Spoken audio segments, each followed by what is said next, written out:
Another new part of the program this year compared to others with Humans at the Cutting Edge of Robotic Surgery, and that is to the young and upcoming surgeons with our Vattikuti Explorers Challenge.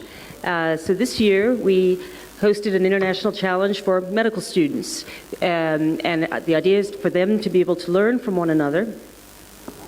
Dr. Bhandari has a vision that people can learn, and one of his expressions that he often uses is pivot or stultify, and so heaven forbid anyone stultifies.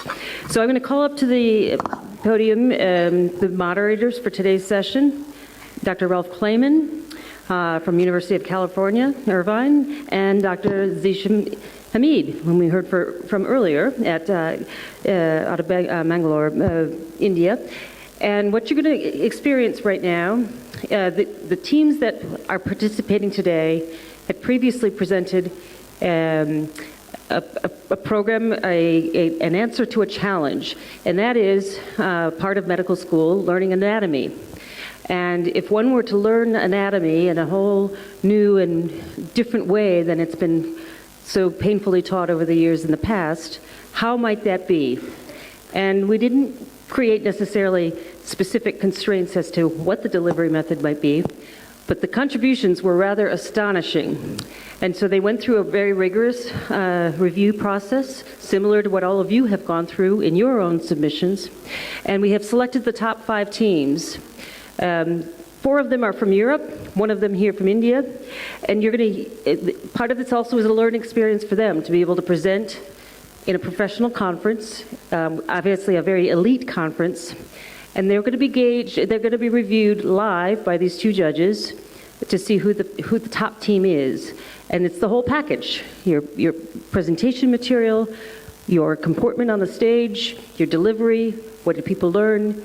This is all part of the process to learn from one another and excel. So welcome to the Vattikuti Explorers. This was the team Infinite Minds, Sanjana Mahesh, 3rd year from Jaipur, as well as Neha Shikar, 2nd year, St. John's Medical College, accomplishing many obstacles in their presentation. Good afternoon to everyone present here. We're Team Infinite Minds. I'm Neha Shikar. And I'm Sanjana. And today we present to you the Bridging Blood. So the objective of this project is to present a more effective way to learn and explore the human circulatory system while actively engaging learners.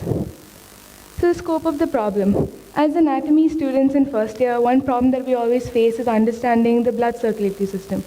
Eventually, we're able to understand organs and their placements, muscles and their movements, but something that we don't get a complete picture of is the circulatory system. And we don't realize the lack of knowledge until we come across surgery as a subject in 4th year. And that's when we have to understand the importance of the blood supply, that we realize that our basis hasn't been clearly enhanced in 1st year. And furthermore, as surgeons, some problems that you may come across is ligating or coming across the wrong blood supply or cutting the wrong artery. And I think all of this stems from the fact that we haven't been emphasized on this topic in our 1st year. And thus we present the further context of the problem. So the arterial and venous supply of the body can be thought of as an upside-down tree with infinite number of branches which reach a multitude of organs. And the conventional way we learn this is just through sheer memory. And the only way we can enhance it is by using an atlas or like certain apps that we have now, like Complete Anatomy. And the best available source we have is a cadaver. But a cadaver is not easily accessible every single time, and we cannot reinforce its memory. While there are apps like Circulatory 3D Anatomy that make learning easier, it doesn't have active learner involvement. And learning only happens by multiple, revisions and reinforcements. And constantly refreshing the memory cannot happen. Thus, we present to you the Bridging Blood. To answer the aforementioned problems, we suggest this app.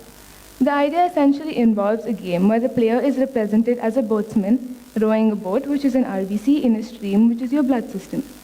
The boatsman has to choose his or her final destination. And we know that from one start point to the end point, there are multiple ways that we can traverse through the human body. And this gives the player complete freedom to explore and understand the circulatory system at their own requirements. And once a destination is reached, the player has to recall the route. This works on the principle that when we use a GPS while navigating ourselves through roads, Essentially, what we do is we use a GPS multiple number of times until we ourselves are, are able to track the route without requiring the GPS anymore. So this app gives us a GPS view where we can use it at our liberty to reinforce our memory. So coming to the overview of the features of the app that we've designed. So the first one is that we can choose the technique and the mode in which we are going to play. For example, we can choose the vascular diagnostic technique like the angiogram mode. We can see how when we inject the dye, the course that the dye is taking to reach the particular organ that we want it to reach, or the vessels also. Also, another example could be organ failure mode. Another thing is that there would be the updates of the latest research. For example, if we look into our textbooks and other things, we have to wait for the next edition to find the latest update. But in our app, we will be intimidated about the latest update as soon as possible. We can also learn about the peculiarities of the blood supply to a particular organ. For example, in some organs, there can be the development of end arteries, and in some organs, there can be the development of the collaterals. So based on that, we will get to know which organ is more prone to a red infarct and which organ is more prone to a white infarct. So this will help the person learn better when they can see the blood supply of the organ firsthand. There will also be the availability of flashcards and quizzes. At any point of time, the player can choose to take a quiz to test their knowledge. There will also be case-based scenarios to enhance the practical knowledge of the player. Histopathology will also be integrated. While traversing through the blood vessel, we will be able to see the 3 layers of the blood vessel before our eyes itself. Like we can see the tunica intima, media, adventitia, and we can see the different pathological changes. We would be taking the example of atherosclerosis. So in each layer, we'd be able to see the cells when we are playing the game, when we click on the vessel. It's an integrated learning approach. There would also be pop-ups with facts. For instance, let's say we'll be traveling through the abdominal aorta when we are trying to course and reach an organ. So at that time, one interesting thing about the abdominal aorta is that it is the artery which is most prone to atherosclerosis. So just like how we get a notification on our phone, like that when the player is traversing through that artery, they will get a notification. So it will be retained in their memory better when it comes as a pop-up. And as already mentioned, there would be a map or a GPS view. For example, if we take our GPS, we could imagine ourselves traveling along a particular road, or we can get an aerial view and we can see the different branches that we can take, the different course we can take to reach the destination. So the same thing can be done over here. It is a choice-based interface. As already mentioned, there are multiple routes where we can reach an organ through the artery or the venous supply. There's not like one fixed route. We just have to choose the starting point and the ending point to reach the organ in our game. And ultimately, the route which the player takes is up to them. They can discover multiple routes to reach the organ. There will be clinical and pathological correlations, as mentioned, taking the example of histopathology. The person will be familiar with the normal histology of the blood vessel, as well as the pathological variants as well. This assesses memory, as the player will be made to recall the route taken to reach the organ, and this will build the synapses better, and this will help them retain instead of just rote memorization by cadaveric or any other approach. And most importantly, it's a game format. It is very user-friendly, and it's a fun way to learn. It engages the learners. It's not like the stressful way of learning.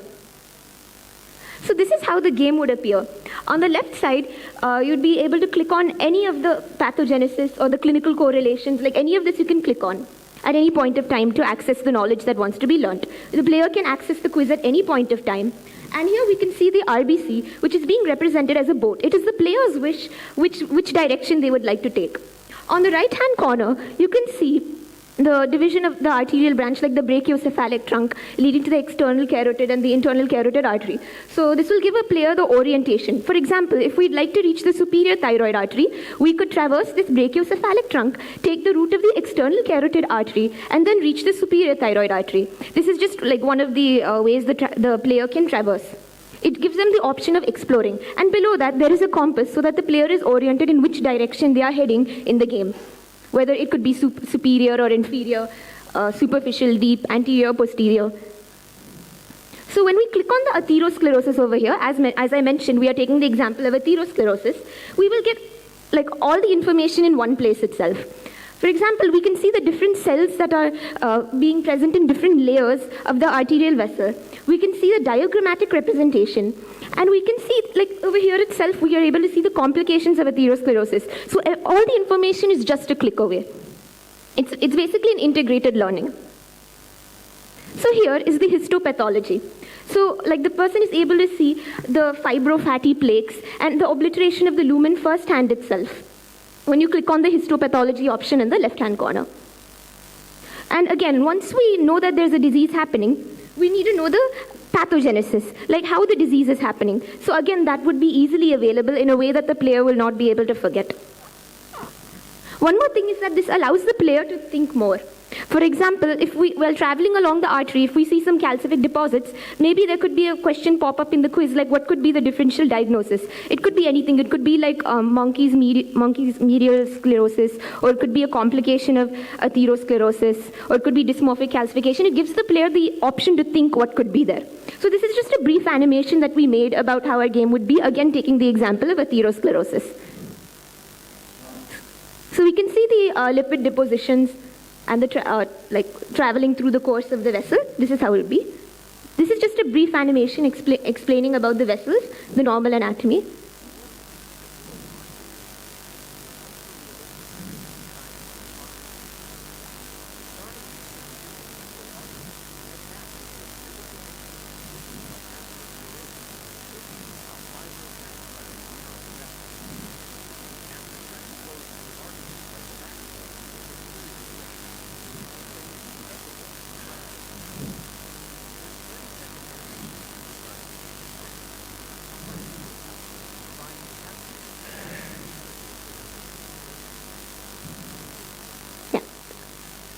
And this is how it would appear. Like we can see the obliteration of the lumen and how the RBCs have to squeeze through to travel across the lumen.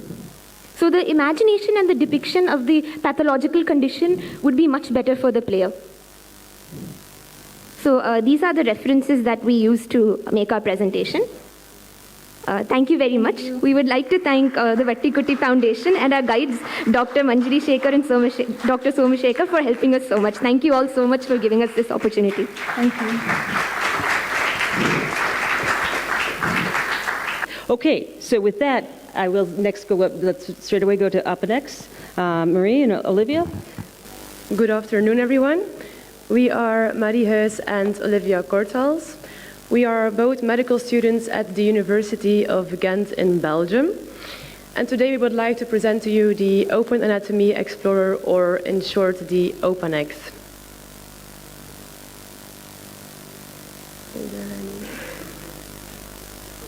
Yes, okay. In recent years, anatomy teaching methods have evolved significantly. However, the golden standard for anatomy teaching remains the cadaver dissection. It is costly, time-consuming, and insufficient for the growing student population. Applications with the 3D anatomical applications, they offer a solution for this problem, but they also come along with several limitations and challenges. For example, the initial financial burden for the institutions, and on top of that, they also don't allow open access and knowledge sharing between institutions. The Open Anatomy Explorer, or OpenX, is an open source platform which was developed to overcome the limitations of the 3D anatomy commercial applications.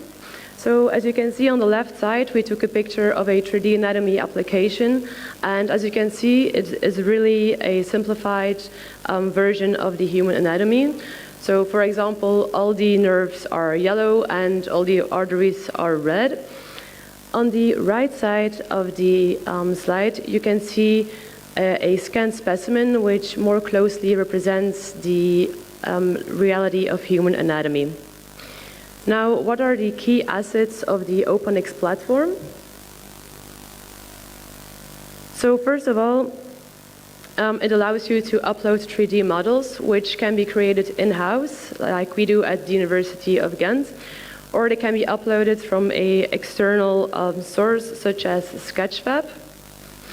The 3D models are all created by a team of dedicated medical students using an advanced 3D surface scanning technique with the Artex Space Spider 2, which you can see in the picture on the left side.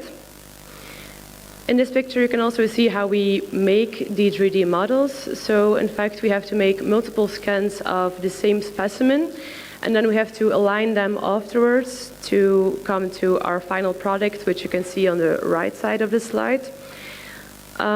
This project has been going on for several years now, and thanks to the contributions of the medical students, we now have a great collection of high-quality 3D models, which are all available on our OpenX platform. The second advantage of the OpenX platform is the color-coded labeling. So as you can see, we have two user interfaces, one for the students and one for the instructor. The instructor is able to label all the 3D models, and multiple color labels can be displayed simultaneously, which you can see in this slide. And when you click on the eye icon next to the label name, you can see the correspondent anatomical region on the 3D model. The third asset of the OpenX is the quizzing tool. So the instructor can make a quiz with a 3D model, and there are 3 types of questions available: the localization, identification, and free-form questions. Afterwards, the instructor has access to all the quiz submissions of each user. And then the fourth asset of the OpenX is the ability to import and export 3D models. So both the 3D models and their annotations can be shared across universities, which really stimulates collaboration worldwide. By scanning this QR code on the slide, you can explore this model of the hip for yourselves. So I truly encourage you to do so with your phones or tablets. And then the final key asset of OpenX is that it's open source. And this means that the source code is freely available on GitHub, and OpenX can be installed on any server for free. This was one of the main goals of the project, and it allows for global access and collaboration. Over the past few years, OpenX has been integrated in the official anatomy curriculum at our university. And to assess its benefit, a survey was conducted among first-year medical students. In this survey, they were asked to give a top 5 of their preferred study material for anatomy. So besides the OpenX, other options were, for example, regular course material or Complete Anatomy, which is an online commercial application. Now, the survey results were very positive, with almost 60% of the students choosing OpenX as their preferred study material. On top of that, more than 90% of the students said OpenX improved their spatial understanding of anatomy.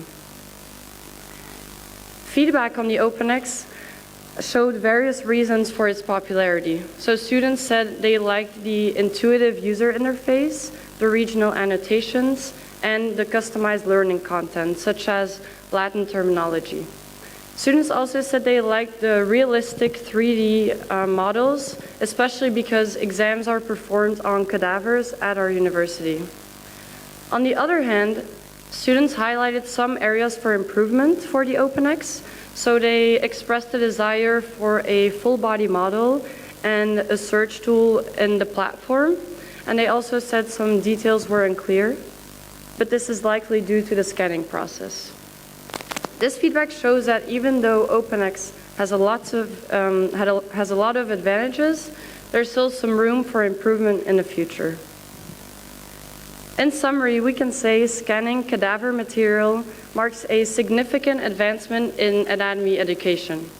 We hope OpenX can create a better accessibility of human cadaver material for students at home, and by making it open source, it is also accessible for teaching facilities all over the world.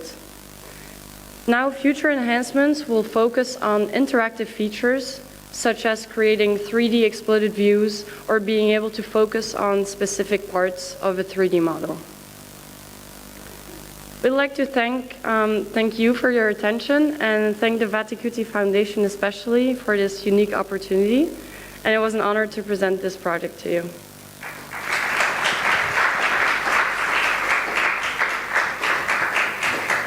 So the third team is Myovision. That includes Benoit Trapp, first-year resident oral and maxillofacial surgery, as well as Gast Van de Klakkelaar. He assured me that his name was plentiful difficult, and so he's going to correct me on the pronunciation. He's a fifth-year medical student, also both of them at KUL. Please. So good afternoon, everyone. Today we are proud to present to you our project called Myovision, which is an innovative and technological tool we are creating to enhance anatomical learning. So our goal is to enhance anatomical learning for students, but also to improve the knowledge for patients and healthcare training in general. So with this project, we try to bridge the gap between standard anatomical learning through cadavers and anatomical textbooks, and we try to layer this with a technological and useful tool, specifically for the musculoskeletal system. So, my name is Benoit Trapp. This is my colleague Gast van de Kandelaren, as it is well pronounced. And we are both medical students at the KU Leuven University, as well as we are performing research in the USA at Harvard University in Boston. Let me give you an executive overview of Myovision. This is a complicated slide, but let me walk you through it. Top left, Myovision will create a digital twin of the user who will be able to see a replica of his own body on the computer screen. He is able to see his movements, but specifically the muscles involved in those movements. So he can do all sorts of movements. For example, down there, we will focus on the arm. So the user is equipped with EMG sensors. These EMG sensors capture the muscle movement and will translate this digitally. So the user can see his own muscles contracting, allowing for a much more thorough understanding of how their body works. So this is their body part of choice, and for ease of choice, we started with the arm here. This also gives information about blood flow and innervation in this project. Next to the huge educational benefit of the more thorough understanding of the muscle anatomy, it also gives the clinical benefit of early diagnosis of nerve muscle diseases, myopathy, and neural diseases. Here you go, next slide. So the challenge here was to innovate within anatomy, and we sought out the issue. We saw that the number of publications about anatomical education has almost doubled since last year, mainly containing terms like AI, virtual reality, and a digital twin. We also performed our own research and saw that there's a large issue with the current available methods of teaching anatomy. This is a bit of background about our investigation. So we launched a study in Belgium. We were planning to launch a much larger study in May 2025 in Boston, which has a much more diverse ethnic public as well as an academic public.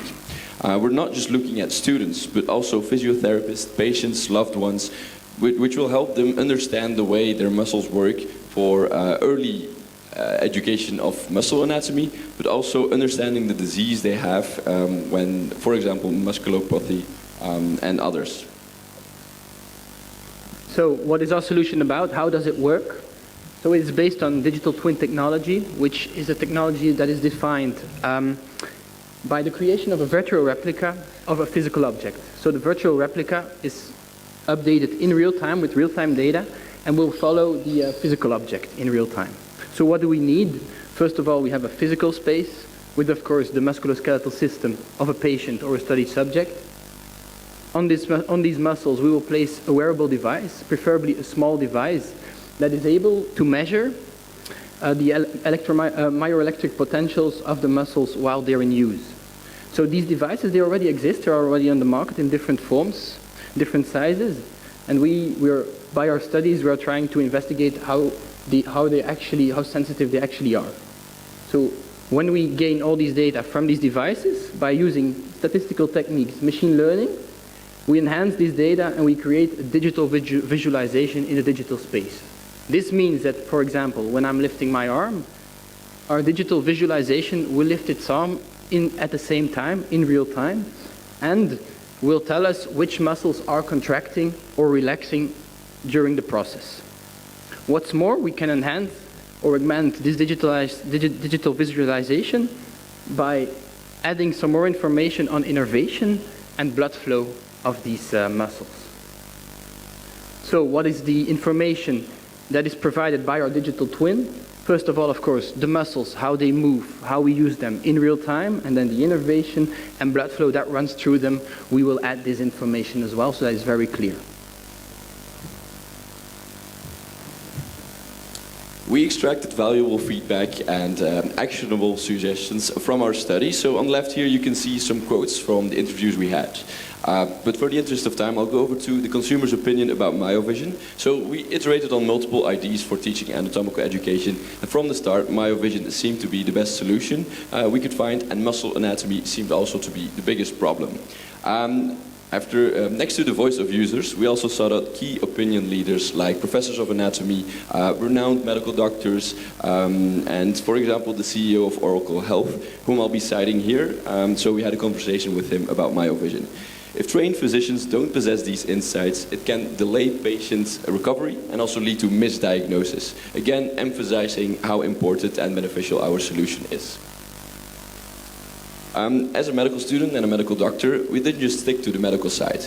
We also developed an operational framework after talking to consultants from McKinsey, and we started with the selection of EMG sensors, as this needed to be open source and as accessible as possible. So we made a selection of companies in our abstract whom we would be targeting for the initial buy-in and investment of our solution.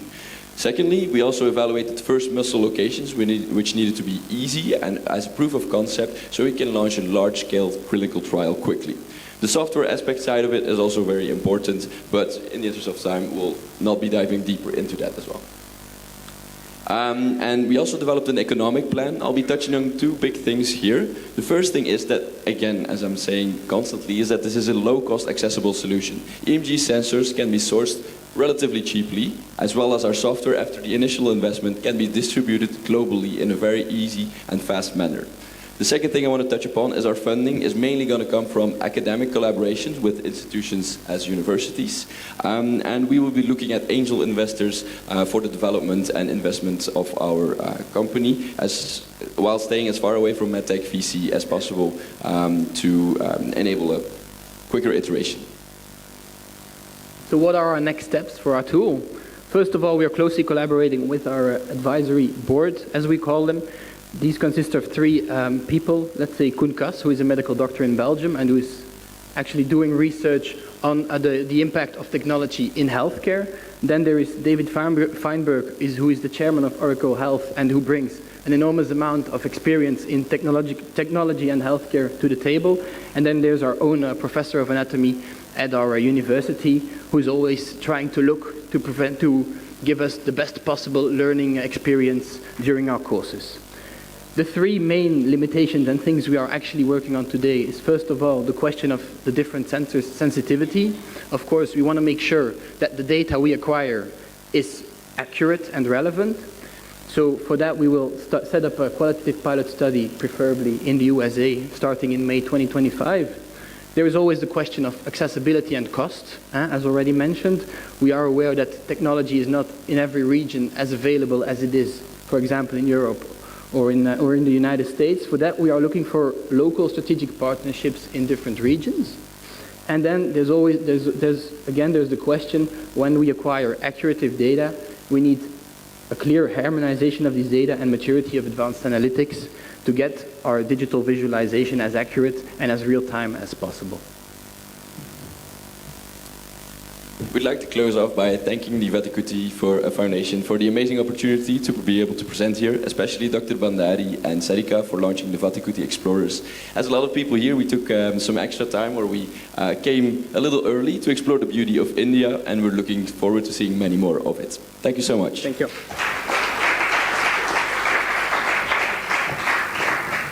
The next team, innovators, comes to the stage. Steen de Lille, fourth year at Ghent University Medical School, and Simon Bertrand, fourth year at KUL. I want to make a comment. We had a lot of these presentations in 10-minute increments, each team to have up to 10 minutes. And then there's the whole question and answer portion. After all, we'll present, similar to what we've experienced earlier today. The monitors are going to be able to ask questions of the team, and in the spirit of fairness and competition both, we'll have that from the moderators. And if there needs to be some third part of this, Dr. Bhandari will join us at that point too.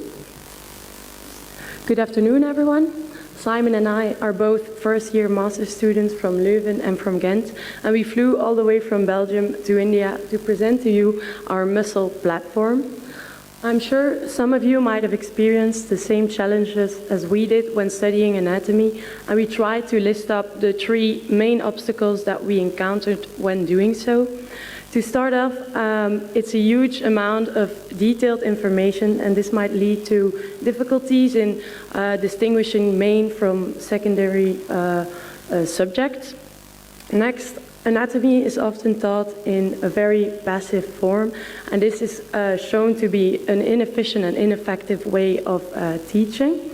And next up, I don't need to explain this to you, but our bodies are 3D structures, and when projected on a 2D screen or on a paper, there is a lot of information that goes to waste, which might lead to misunderstanding, such as depth or localization of structures. That is why we came up with the muscle platform. This is a multi-layered understanding system for clinical learning and education, and it is a learning environment for healthcare students based on AI, but it is of course evidence-based, and we have features in it like AR, VR, and this will lead to a better understanding of the 3D structure of the human body. The concept consists of 5 core subjects, and I will walk you through the first one. When trying to study these amount of detailed materials, it is better to do this in a progressive way, and that is why we divided it into 3 layers. You always start with the basic layer because this will form the foundation for the next 2, and the basic layer covers core anatomical information but also primary functions of the human body. The next step is you go to the intermediate layer where more functional relationships will be taught. In this layer, you can see muscle coordination or body interactions, and this this manages the form that students can use to link structural knowledge to body interactions. And next up, very important, is the detailed layer. This layer This layer shows you a microscopic view of structures, but also clinical applications. So students can link anatomy to diseases and disease mechanisms. The next layer is formed of contextual filters, and I can explain this very easily to you by following example. If I want to know more about the liver, then I filter out all the unrelatable information around it so I can focus on the specific area of interest. Another feature of these filters is actually the AI-generated models of pathologies, so that people can easily compare the healthy states of the body versus the pathologic state of the body. And next up, we also implemented testing. These tests are AI-driven and evidence-based, and they stand on 2 very important pillars. The first one is active recall, and active recall is shown to be the most efficient way to memorize vast amounts of information. And the second pillar is actually spaced repetition, and spaced repetition is a mechanism that combats the forgetting curve. So if you implement these two mechanisms into an AI-driven testing system, you get specialized and specific tests for each student, which might lead to a successful way of learning anatomy. Thank you, Steen, for explaining the first three pillars. I would gladly continue with the fourth pillar, namely the virtual anatomy coaching. Like Steen explained, our platform will allow users to make different tests, and all these tests will give us an enormous amount of data, a unique database per student, and as we learned today, data is very important. This data will contain information such as the test results, the time spent per question, the time spent per subject, the total time spent studying different parts of the anatomy material, and all of this data will be fed into an algorithm, and then that algorithm can function as a virtual anatomy coach by making personalized recommendations. For example, it can simply determine which parts of the anatomy, which subjects are more difficult, and they will give a recommendation to study these more proficiently. Moreover, it could also optimize your study methods. For example, when the muscle system notices that you've put a lot of thought and effort in studying a specific part, but you don't get good test results on this part, it will suggest you taking a different study approach, for example, by offering VR and AR tools to study it in a different, more visual way. With all this data from the muscle platform users, we could analyze this via machine learning, and through pattern recognition, different clusters of learning profiles could be determined. For example, you will have students who study more efficient by doing it in a very visual way, using VR and AR, but you will always have people who are more theoretical thinkers and work more in that way. So the muscle system will try to find those clusters and analyze each student to assign them in one of those clusters. Then the virtual anatomy coach can make personalized recommendations based on the study behavior of different people within the same cluster.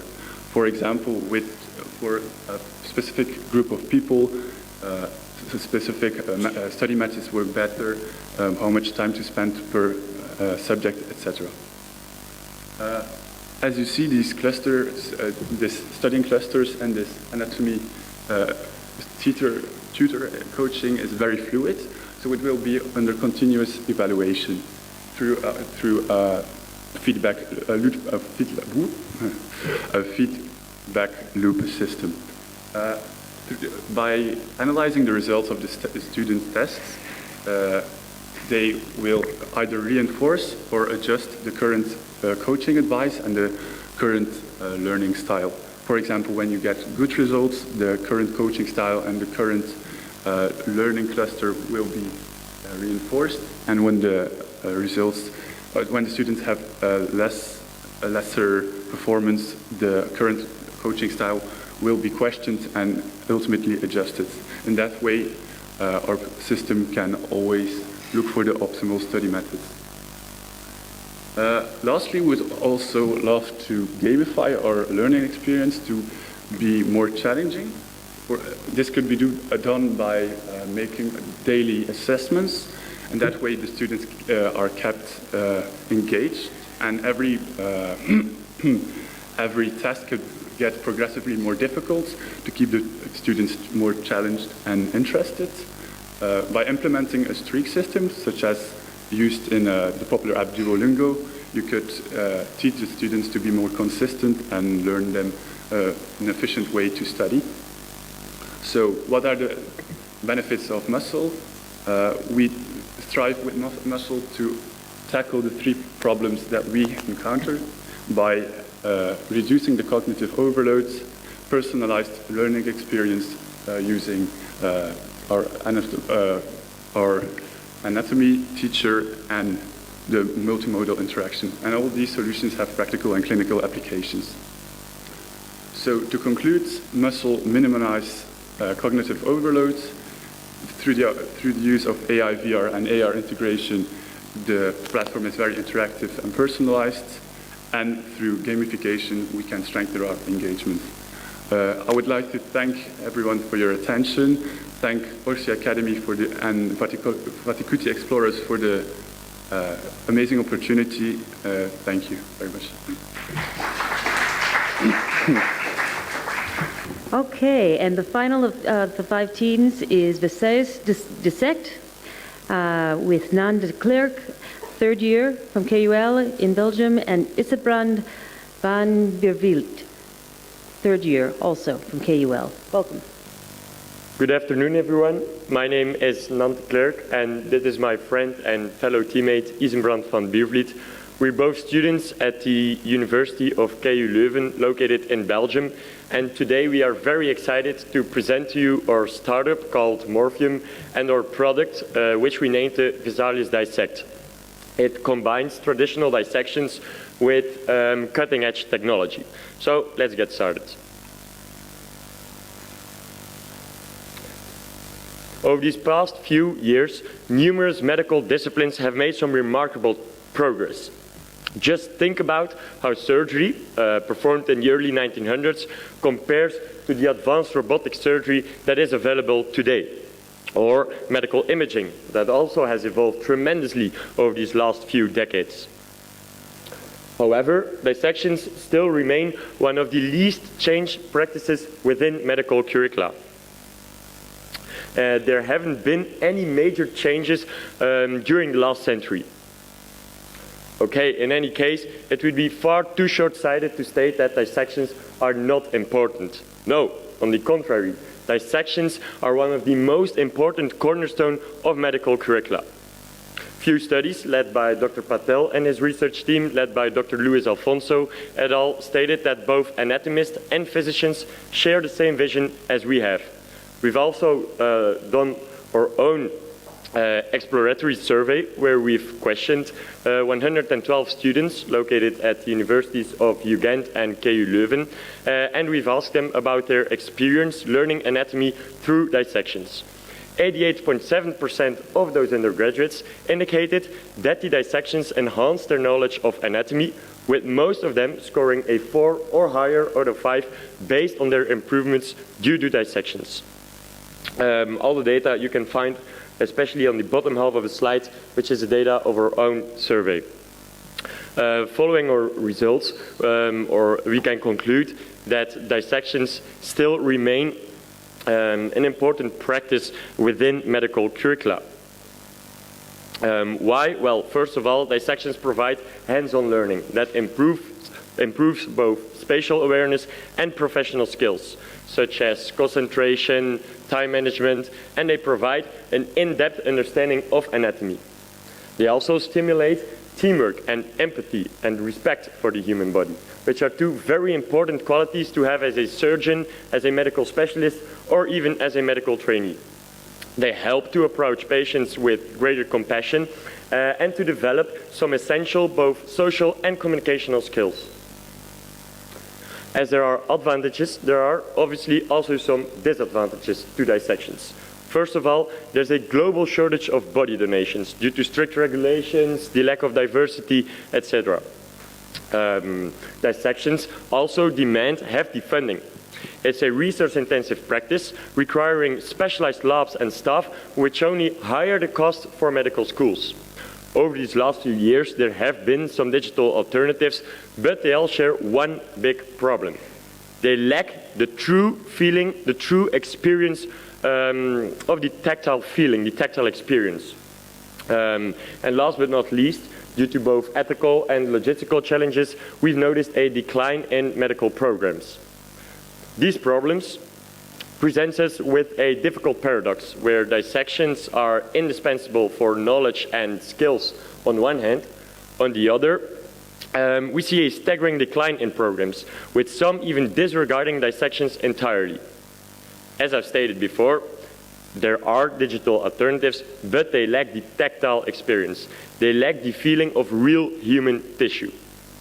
There hasn't been any alternative that has managed to win over the hearts of students just yet. Until now. We proudly present to you our product or ID, which is called the Finalists Dissect. It emerges augmented reality with a force feedback technology to recreate the feeling of real human tissue on virtual bodies as close to reality as possible. We've designed an exoskeleton equipped with 2 gloves functioning as controllers. This way, the students can dissect on holographic bodies while wearing AR lenses. We drew our inspiration from the groundbreaking technology that has reshaped modern medicine and brought us all here in Jaipur, surgical robotics. More specifically, we got inspired by the Da Vinci 5 by Intuitive. Its force feedback system allows surgeons to experience real-life tactile sensations, enhancing their ability to manipulate delicate tissues. Building on this technology, the Finalists Dissect integrates FFT to simulate realistic anatomical interactions. When a student wears our exoskeleton and engages with one of our holographic bodies, the student doesn't only see the structures, they actually feel them. Whether it's the resistance of muscle or the firmness of fiber tissue, every interaction will mirror the exact and actual dissection experience as closely as possible. Pulling, pinching, or cutting motions in the virtual space will be translated into physical sensations, allowing students to develop muscle memory and improve their surgical and anatomical knowledge. A key innovation is our gloves system, designed to replicate the tactile experience of handling anatomical structures, as this is what students really miss in current and existing digital tools, the physical experience. The fingertips of the gloves system contain a grid of micro air pockets, basically an almost bubble wrap-like structure where every minuscule pocket can inflate and deflate on command simultaneously or individually to mimic the shape, resistance, and texture of vessels, nerves, and tissues. For example, when a student grabs a digital artery, they can actually feel it roll between their fingers, just as in real life. A student can also switch between surgical tools, scalpel, forceps, and scissors, by simply double tapping their index finger and thumb for easy control. To achieve this level of realism, we designed a lightweight and wearable exoskeleton that allows a complete range of and complete freedom of movement. Unlike the stationary consoles, like the Hugoras, the Da Vinci, that are obviously stationary, the Finalists Dissect allows full mobility to move around the holographic specimen and allows to interact with peers, with instructors.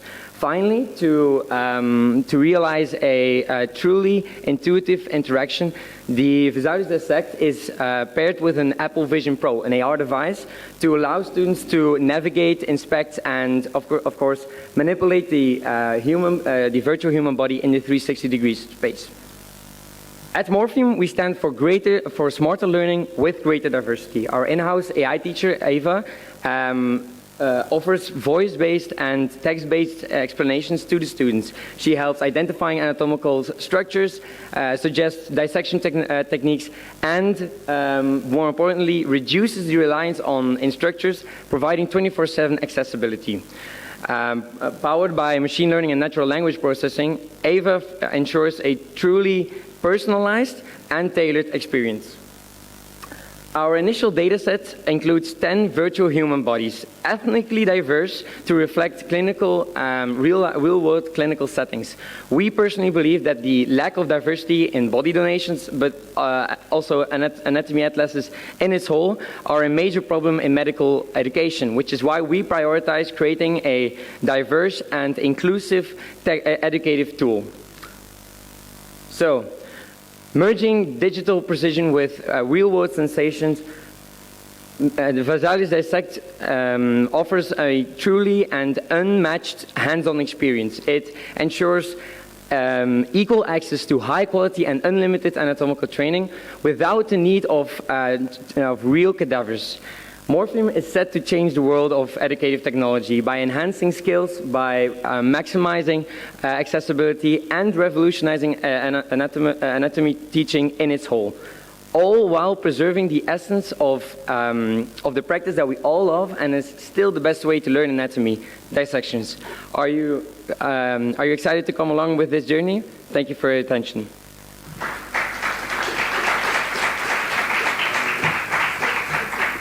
Okay, so we're gonna allow the judges to have a couple minutes to get themselves prepared for the couple of questions. I'm going to ask the teams to come back up on the stage. Excellent app, and it's very useful because of the increasing incidence of vascular disease, everything. How would a person know where exactly it is? Do you know, is there a feedback there when they are navigating through the lab? So it's a Google map that is telling where the person is standing. What exactly you come to know? Thank you for the question. Actually, it will be like a map-based system. So the person can zoom in and zoom out to know where they are going.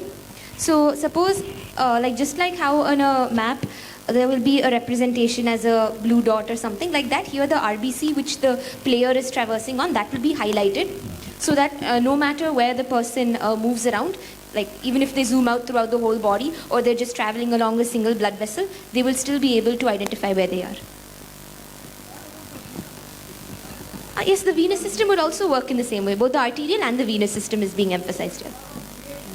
Have you been able to start anything as far as a video representation of this or not? How far along are you in developing this? Right now this is just in the idea stage. It has not been implemented yet. This is just an idea that we are working on, and we'd like to work on it further. Thank you. Okay, we will move on to team number 2, Alpenex. So the team, have you thought of tactile feedback for this? Haptic feedback. Excuse me? Can you... No, have you guys thought of haptic feedback? When you touch, whether it's the feel of the... Haptic feedback. No, it really is about the anatomy of the skeleton, for example, and the muscles. But we also integrate lungs, the heart, brain, liver, and all other organs. But tactic feedback is not already integrated in our platform. And I think it is more like a application online that you can, on the laptop for the students at home, and not really for the haptic feedback in our project. Do you have any plans for studying the effectiveness of this, either at your university or other universities? Yes, so as we said in the presentation, the main goal of the project is to create a digital library that can be shared universally. So a survey was conducted at our university, but the goal is to expand this and share the 3D models with any teaching facility around the world. So we also are planning on getting feedback from other universities. Thank you. Team 3, it's on MyoVision. Do you have any questions? So I can see your project is your muscle moves and you're mirroring the same movement on your screen. Have you checked what happens with repeated movements of the same muscle? Because that's what is going to be useful later on, for the outcome of this project. Have you all checked what happens with repeated movements? Does the EMG sensors pick up the tracing, or does the tracing gets downgraded? Do you understand the question? Thinking. They're brainstorming, trying to come up with the best answer. So, sorry, let me repeat the question to make sure I understand it correctly. So, for example, when your arm is in abduction, so there's already contraction, and when you lift it higher, it would still be detected. That's not the question. The question is, let's say you flex your arm. Yeah. You get, in the EMG sensor, you get a tracing, Yeah. which then replicates on your mirror, which says, okay, this is the muscles that are contracting. Yeah. What happens if you repeatedly do the same movements? Does it then show muscle strain or muscle, going into spasm? What does your tracing show? How does the tracing get degraded that it doesn't show anything? Well, it's actually a very interesting question. First of all, in terms of education, we are looking for just one movement to make sure that a student understands what's happening, so that's just one movement. But in terms of sensors sensitivity for those repeated movements and strains, there is a possibility upon today with the existing sensors, and we are aware of also a startup in our country in Belgium that is actually designing, like for example, a pants that is used in sports medicine to actually measure the strain of muscles using these sensors. So there is a possibility. We haven't been working on it yet, so we haven't been collaborating on these different types of strains, but there is a possibility using these sensors and these data. I think that'll be very useful, especially for surgeons when you're having muscle strain due to prolonged operations, what happens in the particular position, especially when you're doing robotic surgery. This technology, that's what you should be trying to, Well, this is going to be the practical application. Not you can stand in front of a mirror and look at your muscles. Why you need your machine? We can always elaborate on that. It's something. Expand your project to that. It will be very useful. Very interesting insight. Thank you. May I make a comment and a question here? Excellent project.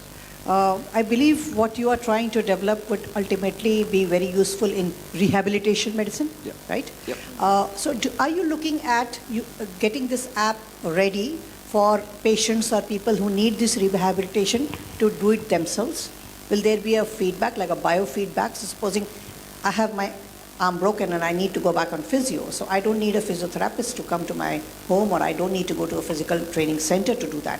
Will I be able to do that at home with this app? Yeah, Will you work on that?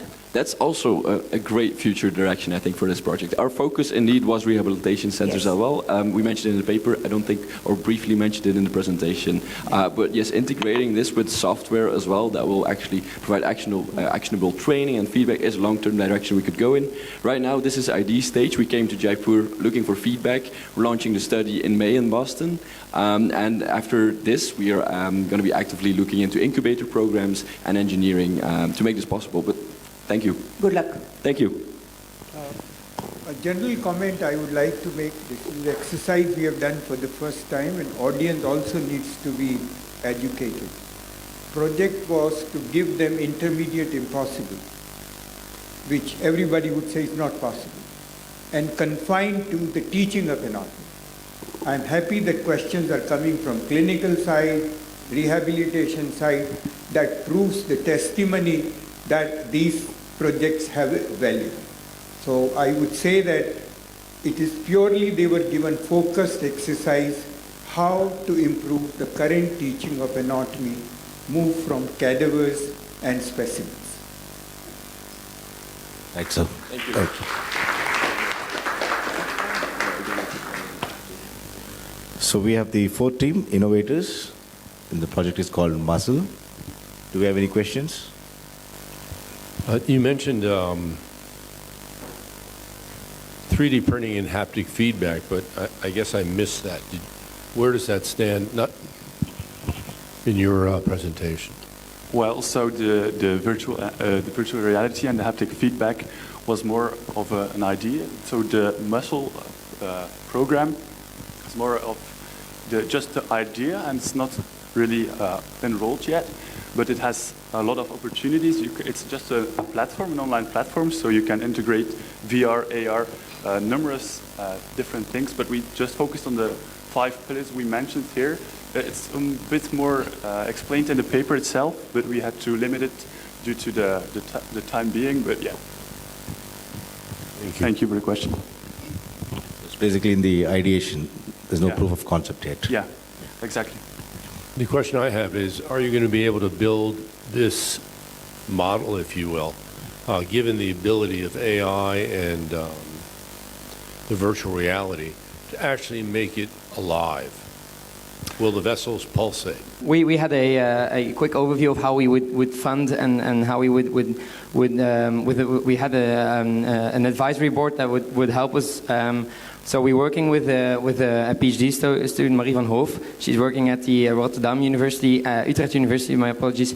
And so yeah, it is our purpose to when it's still in the ideation base, but we would love to actually build it on, because we believe that AR and VR is moving at an incredible speed, but it will never be tactile.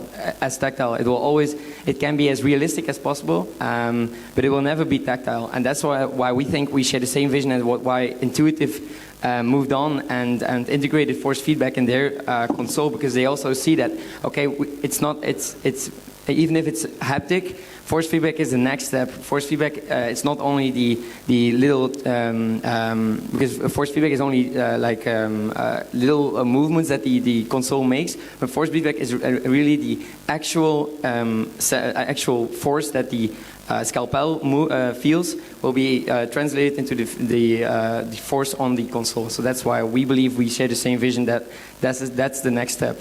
Yeah. The question I have is, you're not working on a cadaver anymore. What your medical students will be able to dissect is actually, quote unquote, alive, pulsatile. And so rather than rolling a vessel between your fingers, you'll feel whether there's a pulse or not. Yeah, our idea was definitely to make it as realistic as possible. So in our head, we think it should be possible to really feel the pulsations, but of course, right now our idea is based on cadavers, on dead bodies, but maybe in future you can think about a button that can re-alive the patient. That way you can feel the pulsations, you can see maybe some little movement. We have thought about that, but this was not our main goal. Yeah, because it was on anatomy and learning anatomy, we thought, yeah, cadavers is the perfect way to go. So we didn't really go into the surgical stage yet. Yes. At the outset, I must thank Ralph and Zishan for devoting so much of time for this activity. Let me tell you, Foundation doesn't do spurt activities which ends for one time. It is an ongoing thing. Besides their startups and what do they project, Foundation plans to put a high-powered panel and collect all these ideas and grow towards changing the anatomy. So please participate. We'll find a high-powered thing, take ideas from this group and grow it as a vertical so that we come to some logical conclusion. All of you are welcome, including those who are not here, to participate in this exercise.